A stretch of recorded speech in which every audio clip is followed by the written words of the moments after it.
ان کی گواہی دیں گے جو نماز پڑھ رہے ہوتے ہیں، یا بے نمازوں کی بھی؟ بولتے نہیں، فرشتے جھوٹ تو نہیں نہ بولتے، سچ بولتے ہیں۔ جو فجر کے وقت نماز پڑھ رہے ہیں ان کی جا کے گواہی دیتے ہیں کہ ہم ان کے پاس آئے تھے تو یہ نماز پڑھ رہے تھے۔ عصر کے وقت وہ واپس گئے، جو عصر پڑھتے ہیں ان کی گواہی دیں گے کہ ہم ان کے پاس گئے وہ نماز پڑھ رہے تھے۔ دوسرے عصر کے وقت آئے، وہ گواہی دیتے ہیں ہم آئے نماز پڑھ رہے تھے، فجر کے وقت جب ہم واپس آئے تب بھی یہ نماز پڑھ رہے تھے۔ صرف ان کی گواہی دیں گے جو نماز پڑھ رہے ہیں، اور جو بے نماز ہیں ان کے بارے میں تو گواہی نہیں نہ ہوگی، وہ تو اس سے فارغ ہیں بالکل۔ پھر ان کے بارے میں تو وہی بتایا جائے گا نا جو وہ کر رہے ہوتے ہیں اس وقت، کہ یا اللہ یہ کچھ جو ہیں وہ بے ہوش پڑے ہوئے تھے، کچھ بے ہوش پڑے ہوئے تھے۔ ظاہر فرشتے تو ہر ایک کے آتے ہیں نا لکھنے والے، صرف نمازیوں کے تو نہیں آتے۔ کچھ کے بارے میں ہوگا یا اللہ انہوں نے تو دکان کھولی ہوئی تھی، بعد ان کو نماز کی کوئی پرواہ نہیں تھی، وہ دکان پر ہی بیٹھے ہوئے تھے، ہماری ڈیوٹیاں تبدیل ہوئی، ہم واپس آ گئے، وہ اپنے کاروبار کر رہے ہیں، وہ اپنی فیکٹری چلا رہا تھا، وہ اپنا کاروبار چلا رہا تھا۔ اس لیے اپنے حق میں گواہیاں اچھی لکھوایا کریں، اپنے خلاف گواہیاں نہ لکھوائیں۔ اور یہ صحیح بخاری کی حدیث ہے جو رسول اللہ صلی اللہ علیہ وسلم نے بیان کی ہے۔ اس کے علاوہ سنن نسائی کی روایت ہے، فرشتوں کی ایک ذمہ داری نبی کریم صلی اللہ علیہ وسلم نے فرمایا، ان للہ ملائکۃ سیاحین فی الارض یبلغون عن امت السلام۔ کچھ فرشتے زمین میں سیاحت کرتے رہتے ہیں، چلتے پھرتے رہتے ہیں، جہاں بھی اللہ کے بندے درود پڑھتے ہیں، سلام پڑھتے ہیں، تو آپ نے فرمایا وہ مجھ تک پہنچاتے ہیں۔ یہاں لوگوں نے خود ذمہ داریاں لی ہوئی ہیں نا، یہ ایسی ذمہ داری نہیں کہ عمرے پہ جا رہا ہے میرا سلام وہ پہنچا دینا، اللہ نے فرشتوں کی ڈیوٹیاں لگائی ہیں، یہ کہتے ہیں نہیں ہم نے خود پہنچانا ہے، اور عجیب و غریب پھر وہاں حرکتیں کرتے ہیں۔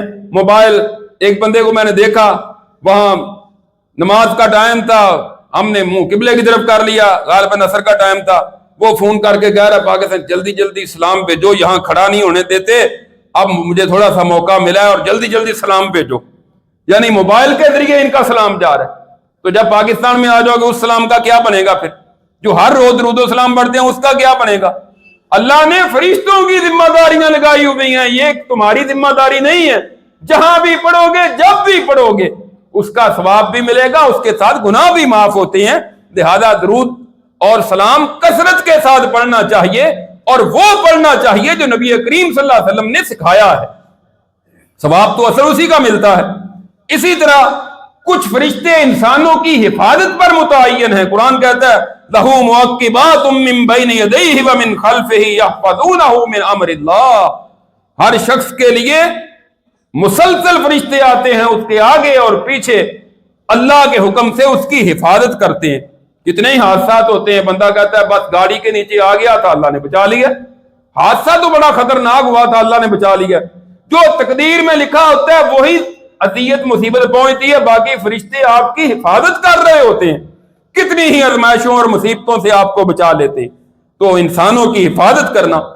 اسی طرح رحم مادر میں انسان کی تخلیق کے متعلق صحیح بخاری میں حدیث ہے، 40 دن، یعنی 3 مرتبہ جب 40 120 دن گزرتے ہیں، فرشتہ اللہ سے پوچھتا ہے اس کو بچہ بنانا ہے بچی، اللہ تعالیٰ کہہ دیتے ہیں یہ بنا دو، اور پھر اس کے مطابق اس کا رزق لکھ دیا جاتا ہے، اس کی زندگی، اس کی موت، نیک بخت ہے یا بد بخت ہے، اسی وقت فیصلہ ہو چکا ہوتا ہے۔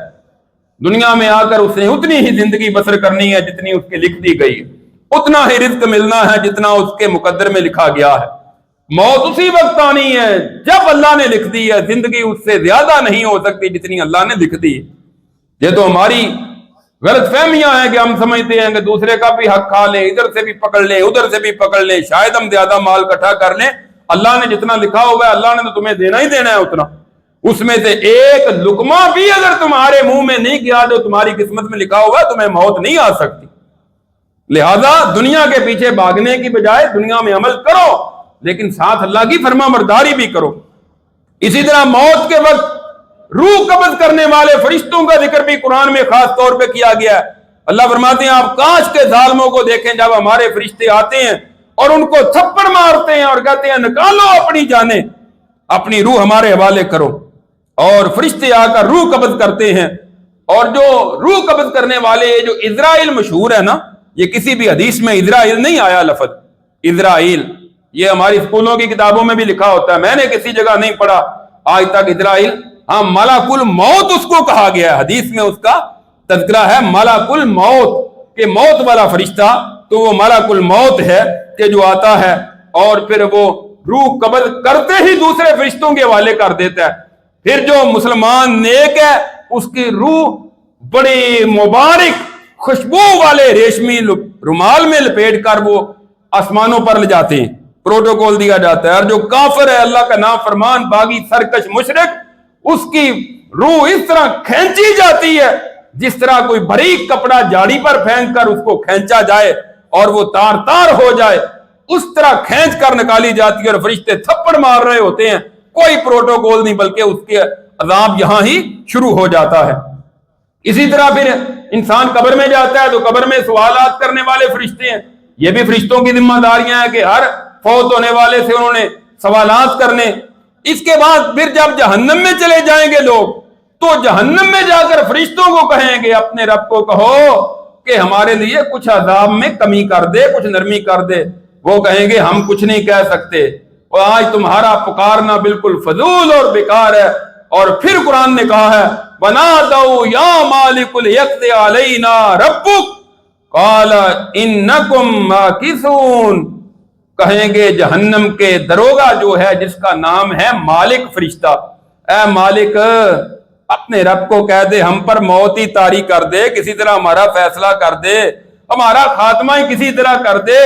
وہ آگے سے جواب دے گا تم نے یہاں ہمیشہ رہنا ہے، اب تم یہاں سے نکل نہیں سکتے، میں نے رب کو اب کچھ نہیں کہنا، اللہ نے میری ڈیوٹی لگائی ہے جہنم پر، اور وہ مالک فرشتہ جہنم کو مزید دہکائے گا اور اس کے شعلے تیز ہو رہے ہوں گے، اور وہ کہے گا تم نے یہاں ہی رہنا ہے، تم یہاں سے نکل کر اب نہیں جا سکتے۔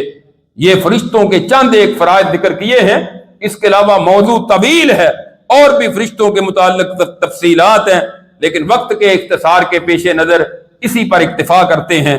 اللہ رب العزت سے دعا ہے اللہ ہمیں کتاب و سنت پر عمل کرنے کی توفیق عطا فرمائے۔ آخر دعوانا الحمدللہ رب العالمین۔